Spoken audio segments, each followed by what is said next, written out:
They say the worst pain isn't being hated. It's being forgotten. Erased. Like you never existed at all. My name is Maya, and on my 25th birthday, I learned what it feels like to be invisible to the people who should love you most. But what they didn't know, what they couldn't possibly imagine, was that invisibility can be a weapon. And I was about to show them exactly how sharp that blade could cut. Let me take you back to that day. The day everything changed. The day I stopped being the girl who waited for crumbs of affection and became someone else entirely. Someone they would never forget again. It started the way birthdays always do. With hope. Stupid, naive hope that this year would be different.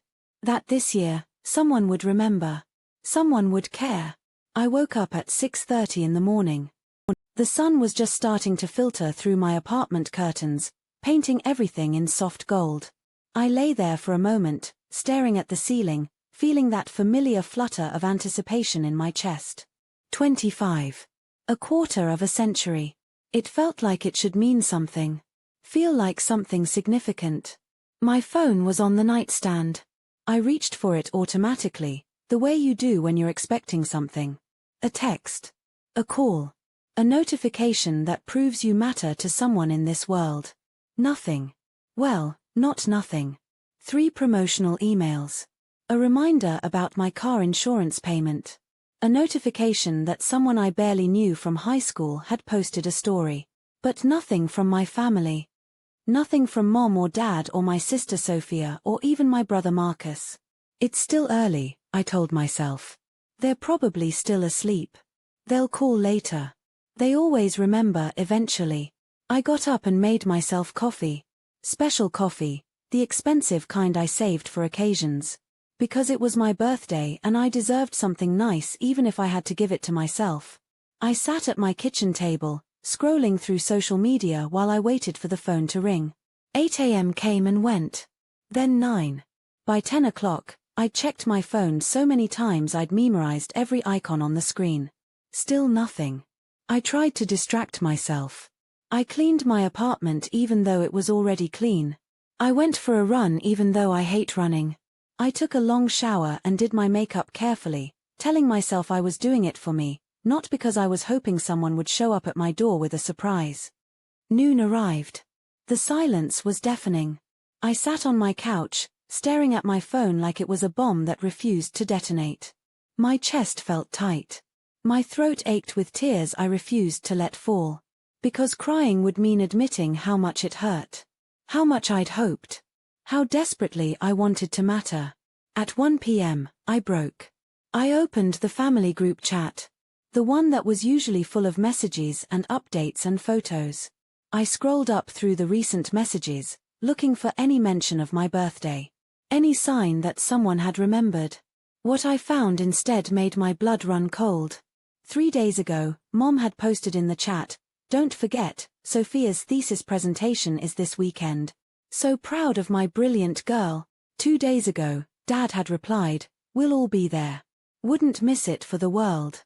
Yesterday, Marcus had added a string of celebration emojis and little sis is gonna kill it. And this morning while I'd been lying in bed hoping someone would remember my birthday, Mom had posted a long message about how excited she was for Sophia's big day tomorrow. How the whole family should meet for brunch beforehand to celebrate. Tomorrow. They were planning a family celebration for tomorrow. The day after my birthday. And not one person had mentioned that today was my day. Not one single person. My hands were shaking. I scrolled further back, looking for any acknowledgement. Any hint that someone in my family knew what day it was. Nothing. Absolutely nothing. I typed out a message. Just a simple one.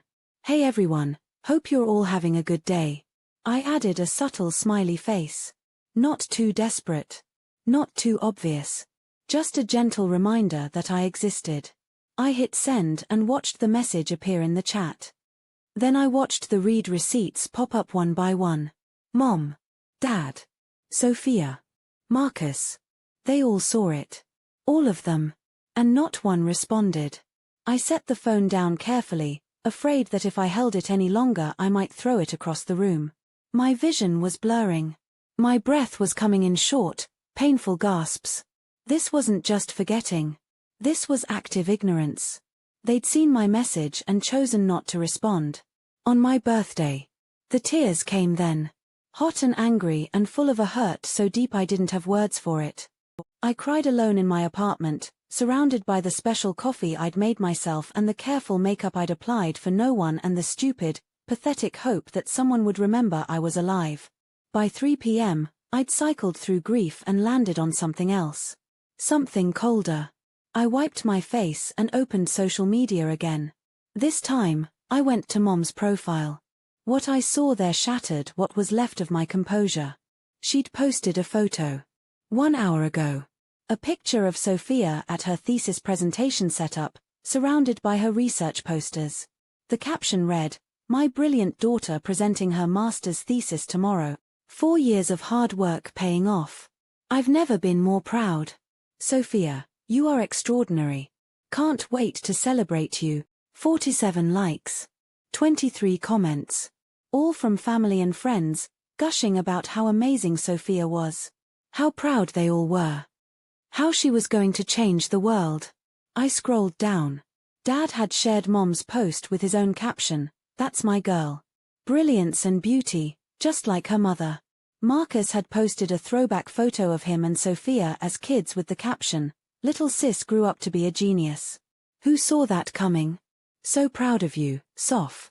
My entire family was online. Posting. Liking. Commenting. Celebrating. Just not celebrating me. Not even remembering me. I clicked on Sophia's profile. Her most recent post was from 2 hours ago. A selfie with the caption, "Ready or not, thesis presentation tomorrow. Feeling nervous but grateful for the best family in the world who's supporting me through this journey." The best family in the world. The family that was currently pretending I didn't exist. I sat there staring at that post for a long time. At her perfect smile. Her carefully styled hair. The confidence radiating from every pixel. Sophia, the golden child. The brilliant one. The one everyone was proud of. And then there was me. Maya, the forgettable one. The one who could disappear and no one would even notice until they needed something. The anger that had been simmering in my chest began to boil. This wasn't the first time. It was never the first time. It was a pattern. A lifetime of being second place. Of being overlooked. Of watching my family pour all their love and attention into Sophia while treating me like an afterthought. But it had never been this blatant before. Never this cruel. I picked up my phone and called Mom. My hands were steady now. The tears had dried. Something had shifted inside me, something fundamental and irreversible. She answered on the 4th ring. "Maya, hi honey, can I call you back? We're in the middle of helping Sophia prepare for tomorrow and it's a bit hectic." "Mom," I said, my voice eerily calm. "Do you know what today is?" "What?" She sounded distracted. I could hear voices in the background. Sophia's laugh. Dad saying something about printer paper. "Today. It's Friday, honey. Listen, I really need to, it's my birthday, Mom." Silence. Complete, devastating silence. Then, oh my God. "Maya, I'm so sorry, I completely forgot. We've just been so focused on Sophia's presentation and you forgot." The words came out flat. Dead. "You forgot my birthday. Honey, it's not a big deal. We'll celebrate when things calm down. I promise we'll take you to dinner next week or it's not a big deal." I repeated her words slowly, tasting them, feeling how hollow they were. "My birthday isn't a big deal. That's not what I meant," she said quickly, defensively. "You know how crazy things get. Sophia's thesis is a huge moment for her. You understand that, right? You've always been so understanding and mature about these things." Understanding. Mature. The words she always used when she meant convenient. When she meant I should quietly accept being less important. Less loved. Less remembered. "Is anyone else there?" I asked. "What?" "Well, yes, we're all here. We're at Sophia's apartment helping her set up and put me on speaker." "Maya, this isn't really the time, put me on speaker, Mom." I heard her sigh. Then the audio quality changed and I knew I was on speaker. I could hear everything more clearly now. The shuffle of papers. The sound of Dad humming. Sophia asking someone to hand her the stapler. Everyone, Mom said, her voice artificially bright. It's Maya on the phone. Hey Maya. That was Marcus, cheerful and oblivious. What's up? Just calling to remind you all of something you apparently forgot, I said, and my voice was so cold I barely recognized it. Today is my birthday. The background noise stopped. Complete silence. Then Sophia's voice, dripping with false sympathy. Oh Maya, I'm so sorry. We've just been so caught up with my presentation tomorrow. You know how it is. No. I didn't know how it was. Because when it was Sophia's birthday, the world stopped. There were elaborate parties. Thoughtful gifts. Social media posts declaring her the most amazing daughter and sister in the world. The calendar was cleared weeks in advance to make sure nothing interfered with celebrating her. But my birthday? That was something that could be forgotten. Overlooked. Dismissed as not a big deal. Happy birthday, sweetheart, Dad said, and he had the audacity to sound cheerful. Like saying it now made up for not remembering all day. We'll make it up to you. Promise. Yeah, happy birthday sis, Marcus added. Sorry we spaced on it. Things have been crazy. Maya, we love you, Mom said, and I could hear the guilt in her voice. But not enough guilt. Never enough to actually change anything. We'll plan something special for you soon. Don't bother, I said quietly. What? I said don't bother. Enjoy Sophia's presentation. I hope it's everything you all dreamed it would be. I hung up before anyone could respond. My hands were shaking again, but not from hurt this time. From rage. Pure, crystalline rage that burned through my veins like ice. My phone immediately started buzzing. Mom calling back. I declined the call. She called again. Declined. A text came through, Maya, don't be like this. We said we were sorry. Don't be like this. Don't be hurt that your entire family forgot you existed. Don't be upset that they're all together right now celebrating your sister while you sit alone in your apartment on your birthday. Don't be difficult. Don't make this about you when it's supposed to be about Sophia. More texts came through. Dad, let's not blow this out of proportion. We apologized. Marcus, come on, you're being kind of dramatic. And then, the one that made something inside me snap completely. Sophia, I'm sorry they forgot your birthday, but did you really have to call and make this all about you right now? This is an important day for me too. I stared at that message for a long time. At the casual cruelty of it. The assumption that I was being selfish by being hurt. That asking to be remembered was making it all about me. That my pain was an inconvenience to her celebration. And in that moment, something fundamental changed. The girl who'd spent her whole life being understanding and mature and accommodating died. And someone else was born in her place. Someone who was done being invisible. Done being forgotten. Done letting her family treat her like she didn't matter. I opened my laptop and started planning. Not a tantrum. Not a dramatic scene. Something else. Something they would never see coming. Something that would make them understand exactly what they'd done. What they'd been doing for years. I spent the rest of my birthday alone, working. Planning. Building something that would shatter their comfortable illusions. And with each hour that passed, with each message I ignored, with each hollow apology they sent, my resolve hardened. They wanted me to be understanding. Fine. I'd make them understand something they never expected. By midnight, I had my plan. It was elegant. Devastating. Perfect. I smiled as I reviewed it one more time, making sure every detail was in place. Tomorrow was Sophia's big day. Her thesis presentation. The whole family would be there, gathered together, celebrating her brilliance. They'd post pictures and make toasts and shower her with the attention they'd denied me. And that's exactly when I would arrive. With my shocking surprise. With the truth they'd all been too blind to see. I went to bed that night feeling something I hadn't felt in years. Powerful. In control. Like I finally mattered, even if I was the only one who knew it yet. They thought they could forget me, erase me, treat me like I was disposable. But they were about to learn that being ignored doesn't make you weak. It makes you dangerous. Because invisible people see everything. And they have nothing left to lose. The next morning, I woke up early. No anticipation this time. No hope. Just cold determination. I got dressed carefully. Professional. Put together. The kind of outfit that commanded respect and attention. I did my makeup flawlessly. Hair perfect. Every detail calculated. I looked at myself in the mirror and barely recognized the woman staring back. She looked confident. Strong. Nothing like the girl who'd cried alone on her couch yesterday. That girl was gone. In her place was someone who knew her worth and was about to make everyone else see it too. Sophia's presentation was at 10 a.m. in the university's main conference hall. I knew because it had been posted about approximately 8,000 times on social media. The whole family was meeting for brunch at 9. I knew that too because Marcus had posted a photo of his fancy breakfast with the caption, "Pre-celebration celebration for the genius sister." I didn't go to the brunch. I didn't need to. That wasn't where the story would unfold. At 9:45, I drove to the university. Parked.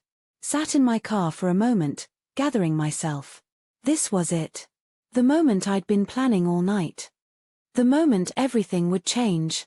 I grabbed the folder from my passenger seat. Inside was everything I needed. Documents. Printouts. Evidence. The truth in black and white. I walked into the conference hall at 9:58. Early enough to get a seat. Late enough that I wouldn't have to make small talk. The room was filling up with people. Faculty members. Other grad students. And there, in the front row, my family. Mom in her best dress. Dad in his suit. Marcus in business casual, probably thinking he looked sophisticated. And Sophia, standing near the podium, looking nervous and excited and absolutely radiant in her confidence. I took a seat 3 rows back. Center aisle. Where I could see everything and everyone could see me once they noticed I was there. I watched my family laugh together. Watched Mom reach over and squeeze Sophia's hand encouragingly. Watched Dad give her a thumbs up. Watched Marcus lean over and whisper something that made her smile. The perfect family. Supporting the perfect daughter. On her perfect day. And not one of them had any idea what was about to happen. At exactly 10 a.m., the department head took the podium. He welcomed everyone. Introduced Sophia. Listed her accomplishments and accolades. Praised her groundbreaking research. My family beamed with pride. Mom had tears in her eyes already. Sophia approached the podium. She looked out at the audience with that confident smile she always had. She started her presentation. Something about neural pathways and cognitive behavioral patterns. I didn't really listen. I was watching my family instead. Watching them hang on her every word like she was revealing the secrets of the universe. 15 minutes into her presentation, Dad finally glanced around the room. His eyes passed over me. Then snapped back. His face went pale. He elbowed Mom. She looked. Her mouth fell open slightly. She whispered something to Marcus, who turned and saw me too. I smiled. A small, cold smile. And I raised my hand in a tiny wave. Hi family. Remember me? The daughter and sister you forgot existed.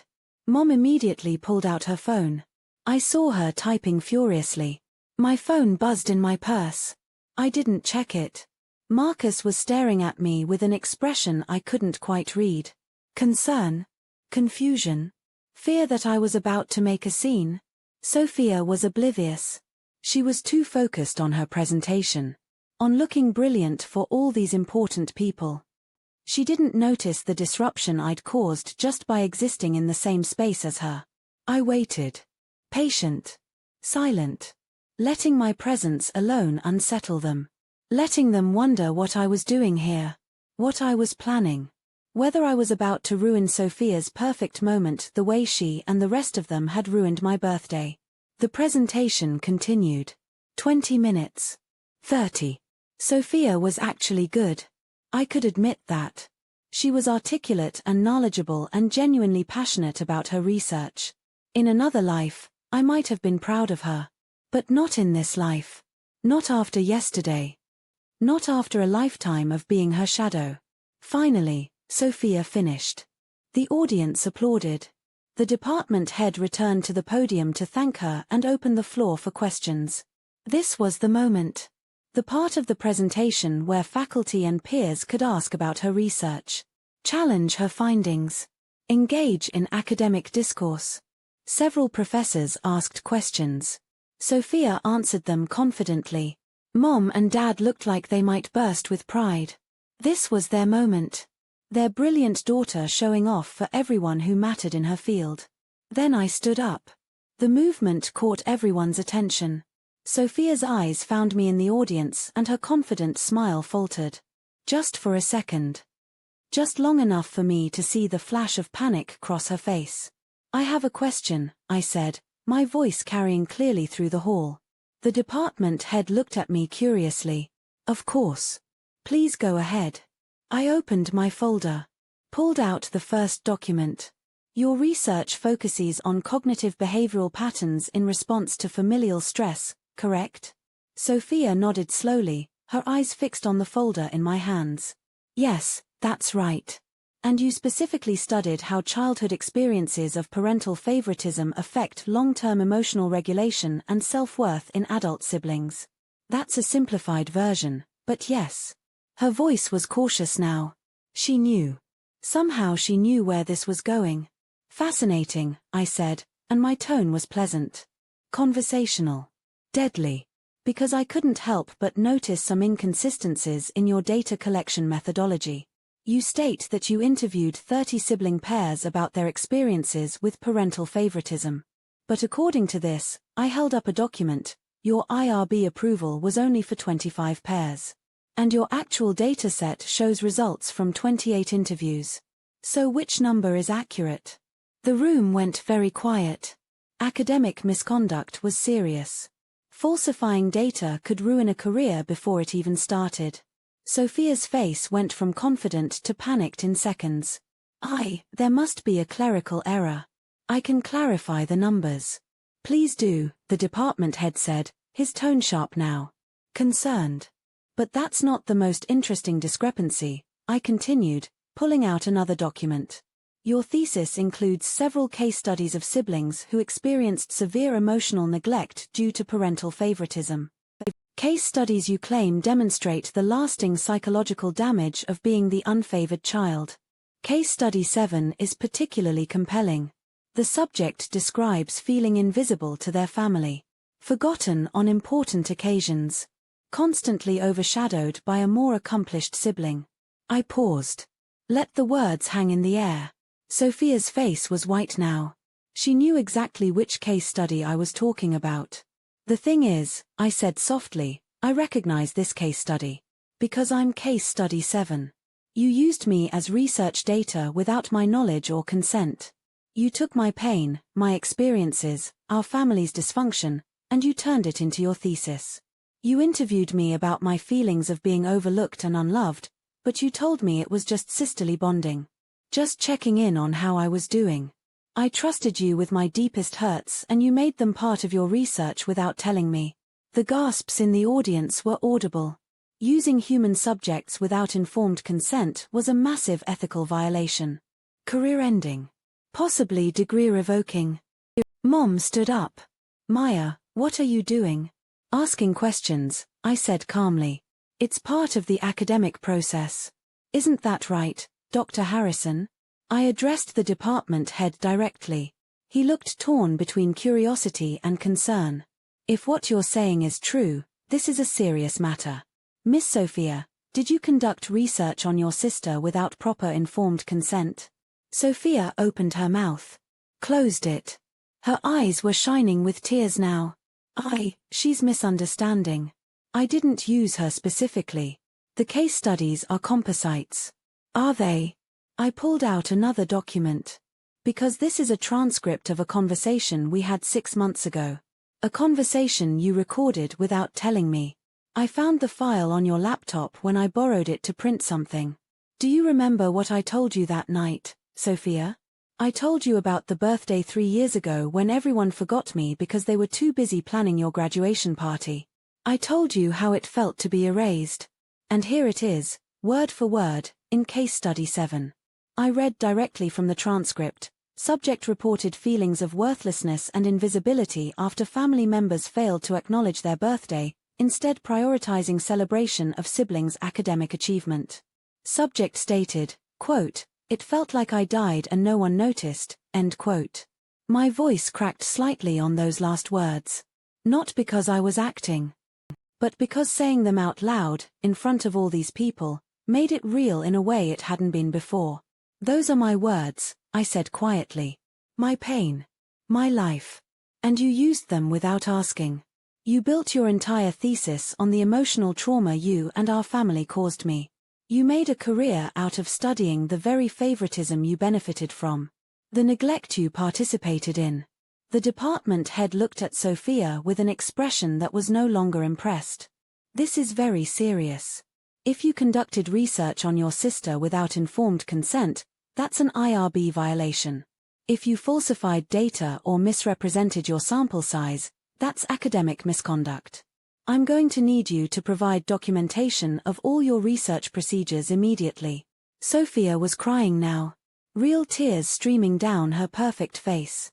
It wasn't like that. Maya, please. You're ruining everything. Am I? I looked at her directly. Tell me, Sophia. Yesterday was my 25th birthday. Did you remember? She froze. Did anyone in our family remember? I turned to look at Mom, Dad, Marcus. They were all staring at me with expressions of horror and guilt and something else. Realization. Or were you all too busy preparing for this? Too focused on celebrating the brilliant daughter to remember the forgettable one existed? Maya, honey, we apologized for that, Mom said desperately. We made a mistake. But this, what you're doing right now, this is too much. Too much. I laughed, and it sounded bitter even to my own ears. You forgot my birthday. All of you. You were online posting about Sophia all day. You had a family gathering to celebrate her. And when I called to remind you I existed, you told me it wasn't a big deal. That I was being dramatic. That I was making it about me when it should be about her. I looked back at Sophia. You want to know what's too much? Building a career on studying parental favoritism while being the favored child. Analyzing the psychological damage of being overlooked while actively benefiting from your family overlooking someone else. You studied me like I was a lab rat. You documented my pain for your academic advancement. And you never once thought about how that might make me feel. Because my feelings have never mattered to any of you. The silence in the room was absolute. Everyone was staring. Some with shock. Some with pity. Some with dawning understanding of what they were witnessing. A family's ugly truth exposed in the most public way possible. Dr. Harrison cleared his throat. I think we need to table this presentation until these allegations can be properly investigated. Sophia, please come to my office immediately after this. We'll need to review your research protocols in detail. As for the rest of you, he addressed the audience, thank you for coming. We'll reschedule once this matter is resolved. People started gathering their things. Whispering. Staring. My family sat frozen in their front row seats, looking like they'd been hit by a truck. And Sophia stood at the podium, her perfect presentation in ruins, tears streaming down her face as her career crumbled before it even started. I gathered my folder and stood to leave. As I moved toward the aisle, Mom intercepted me. Maya, wait. Please. Can we talk about this? There's nothing to talk about, I said calmly. You just destroyed your sister's thesis defense. Her career. Everything she's worked for. Over a forgotten birthday? I stopped. Turned to face her fully. No, Mom. Not over a forgotten birthday. Over 25 years of forgotten birthdays.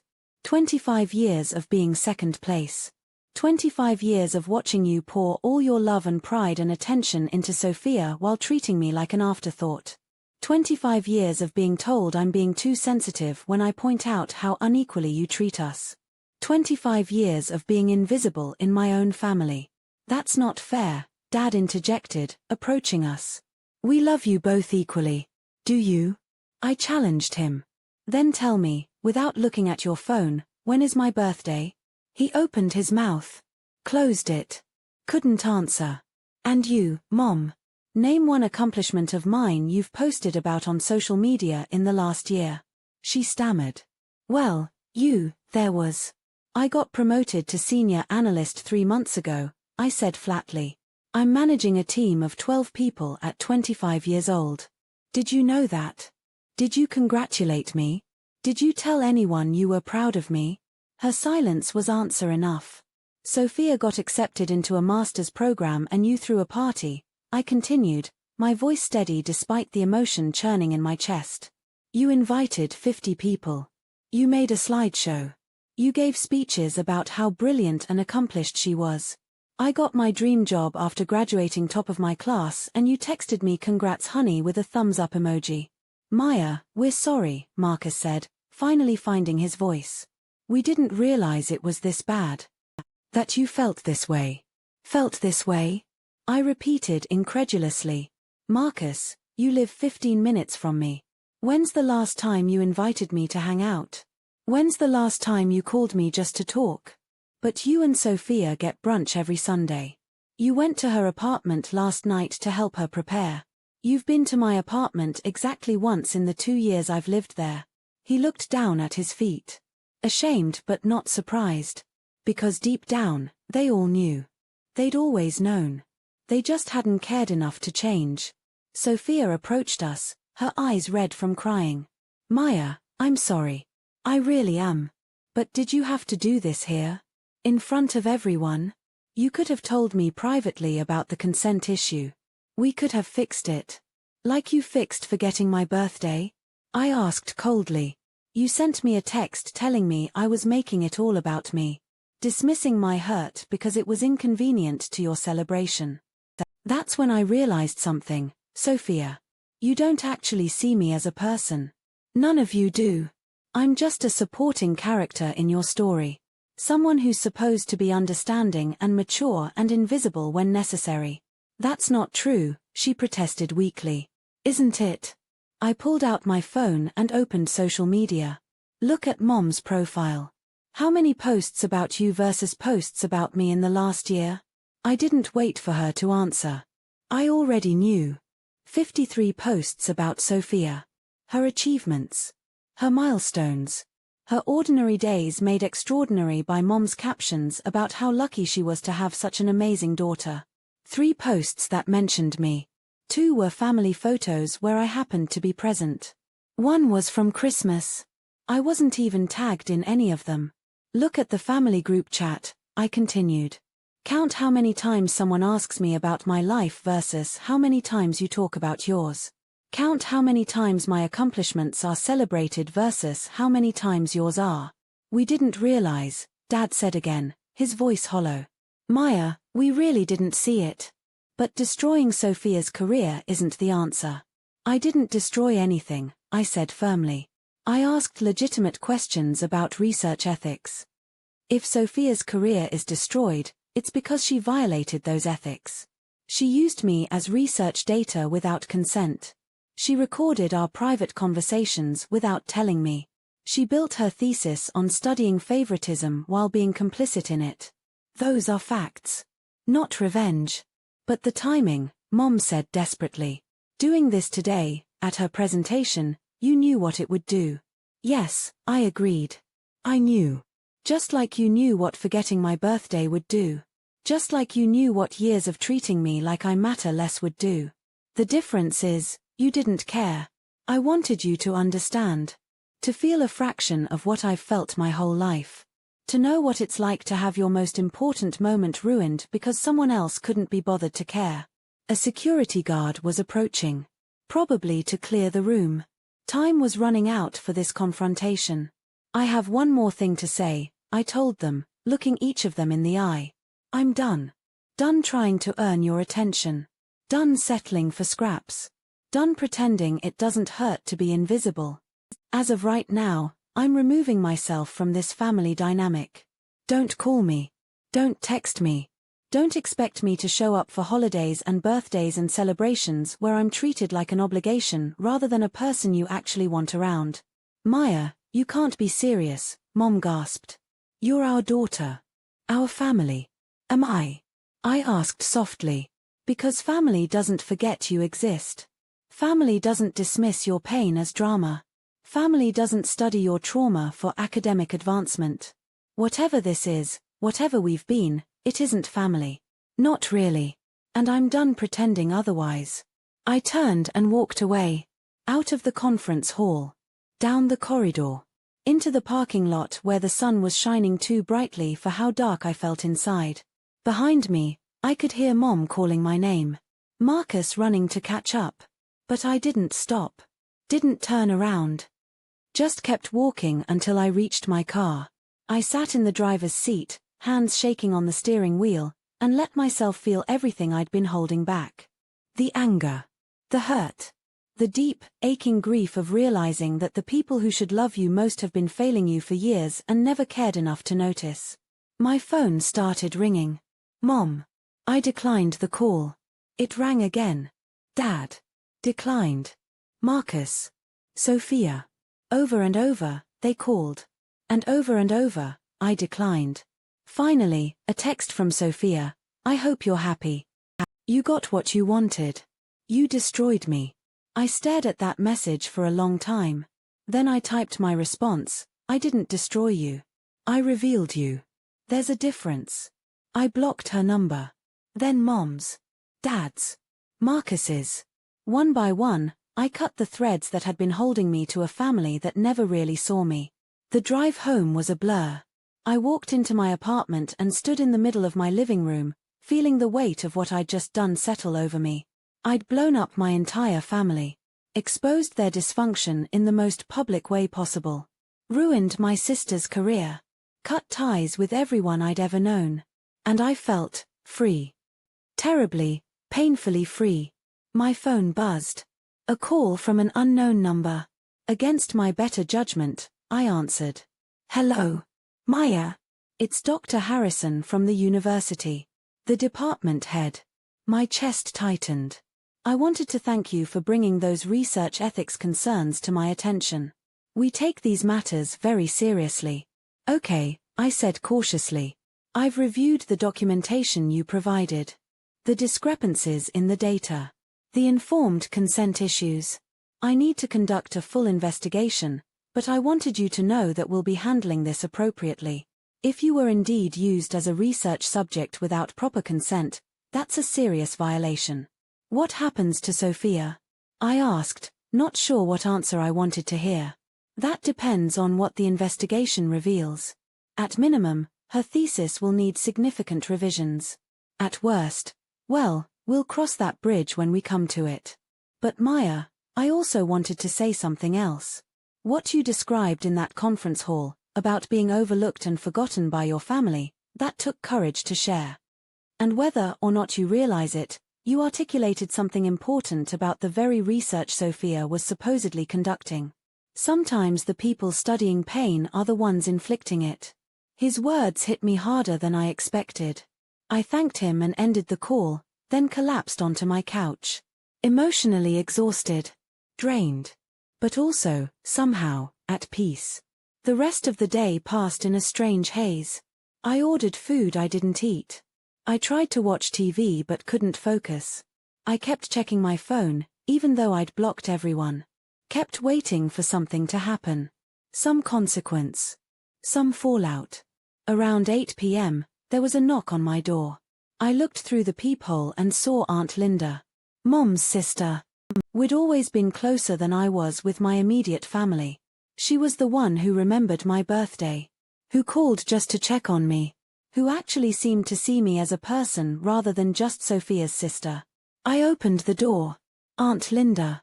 How did your mother called me hysterical, she said, walking in without waiting for an invitation. Told me some wild story about you ruining Sophia's thesis defense. I need to hear your version before I form an opinion. I let her in and we sat on my couch. I told her everything. Not the sanitized version.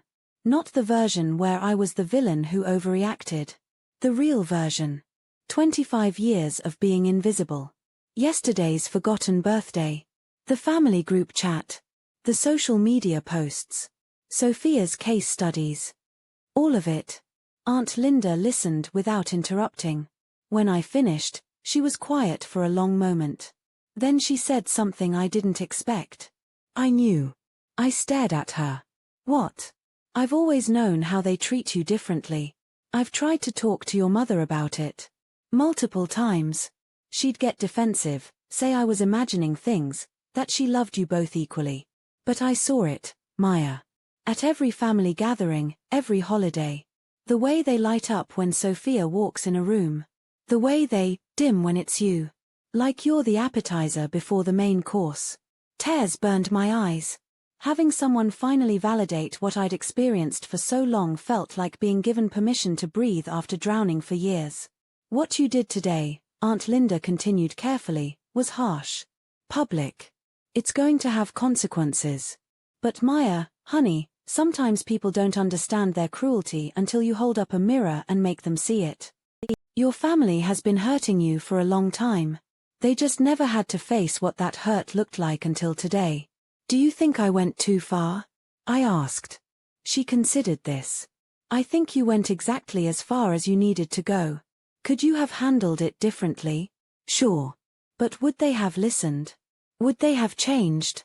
Or would they have done what they always do, dismiss your feelings, tell you you're being too sensitive, promise to do better while nothing actually changes? She was right. I knew she was right. Because I'd tried the gentle approach before. I tried having conversations. I tried explaining how I felt. And every time, I was met with defensiveness or empty promises or accusations of being dramatic. What happens now? I asked. Now they have to sit with what they've done. And you, sweetheart, you get to decide what kind of relationship you want with them moving forward. If any. Over the next week, the fallout unfolded in waves. Dr. Harrison's investigation confirmed everything I'd alleged. Sophia had indeed used me as an unconsented research subject. She'd recorded our conversations without my knowledge. She'd falsified data to make her sample size more impressive. Her thesis was rejected. She was placed on academic probation. Her degree conferral was postponed pending ethics training and a complete revision of her research. Her career wasn't destroyed, but it was certainly damaged. The university gossip mill was relentless.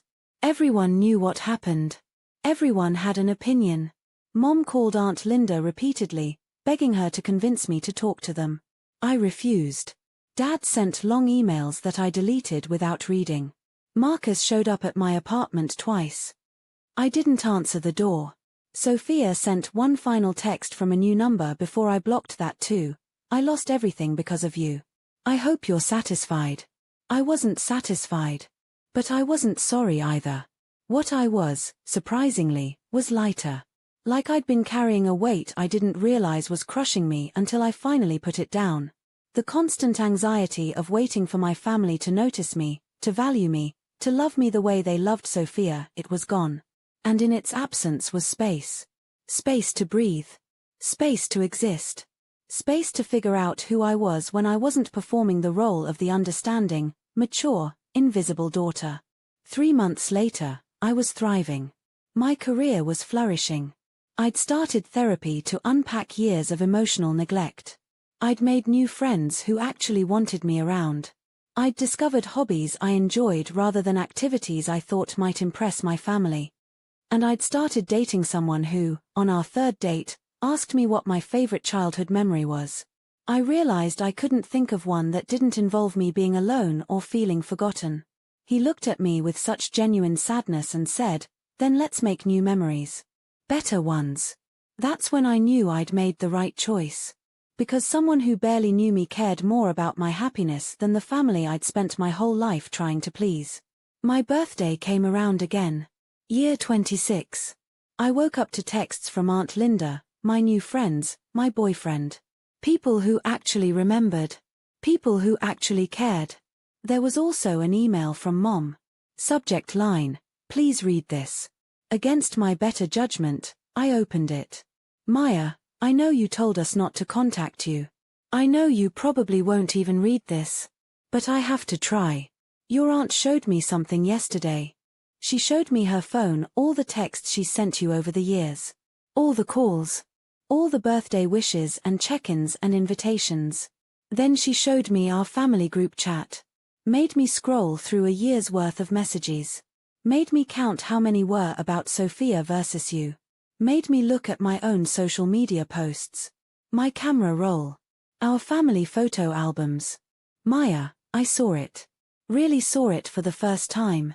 The difference in how we treated you. How we still treat you. And I'm horrified. I'm ashamed. I kept telling myself it wasn't that bad, that you were being oversensitive, that we loved you equally. But we didn't show it equally. And showing love is what matters. I don't expect you to forgive me. I don't expect you to come back. I just need you to know that I finally understand. What we did to you wasn't just forgetting a birthday. It was forgetting you. For 25 years. And I'm so sorry. Your father and I are in family therapy. Separately, too. We're trying to understand how we failed you so completely. Marcus is devastated, he really didn't see how left out you were. And Sophia. Sophia is struggling. But she's also starting to understand the role she played in this. How she benefited from your invisibility and never questioned it. I'm not asking you to fix this or make it easier for us. This is our work to do. I just wanted you to know that we're finally doing it. That you were right about everything. And that I'm sorry it took losing you completely for us to see what we should have seen all along. Happy birthday, sweetheart. I remember. I'll always remember from now on. Love, Mom. I read the email 3 times. Felt the tears come. But they weren't the same tears I'd cried a year ago. These weren't tears of hurt and abandonment. These were tears of grief for what should have been, for time we couldn't get back, for a relationship that would never be what I'd needed it to be. I didn't respond to the email. Not yet. Maybe not ever. Because forgiveness wasn't something I owed them just because they'd finally opened their eyes. But I did feel something shift. A softening. Not toward them, but toward myself. Because their apology, their acknowledgement, confirmed what I'd always known but been made to doubt. I wasn't crazy. I wasn't too sensitive. I wasn't making it up. I was just a girl who deserved to be loved and remembered and seen. And when my family couldn't give me that, I'd had the courage to walk away. My revenge hadn't been about destroying Sophia's career or exposing my family's dysfunction. Those were just the methods. The real revenge was this. I learned to love myself enough to demand better. I learned that being forgotten by the people who should remember you isn't a reflection of your worth, it's a reflection of their blindness. I learned that sometimes the most powerful thing you can do is stop waiting for permission to matter and start living like you already do. That night, I celebrated my 26th birthday surrounded by people who chose to be there. Who wanted to be there. Who saw me and valued me and remembered me without being reminded. And somewhere across town, my family sat with the absence I'd left behind. Finally understanding that the invisible girl they'd taken for granted had been the most powerful person in the room all along. Because I'd done what they never could, I'd seen the truth, spoken it aloud, and walked away with my head held high. They wanted me to be understanding. I taught them understanding. They wanted me to be mature. I showed them maturity. They wanted me to be invisible. I became unforgettable. The end. Sometimes the greatest revenge isn't destruction, it's liberation. It's choosing yourself when everyone else chose to forget you. It's walking away from people who don't see your value and finding those who do. Maya's revenge wasn't what she did to her family. It was what she did for herself.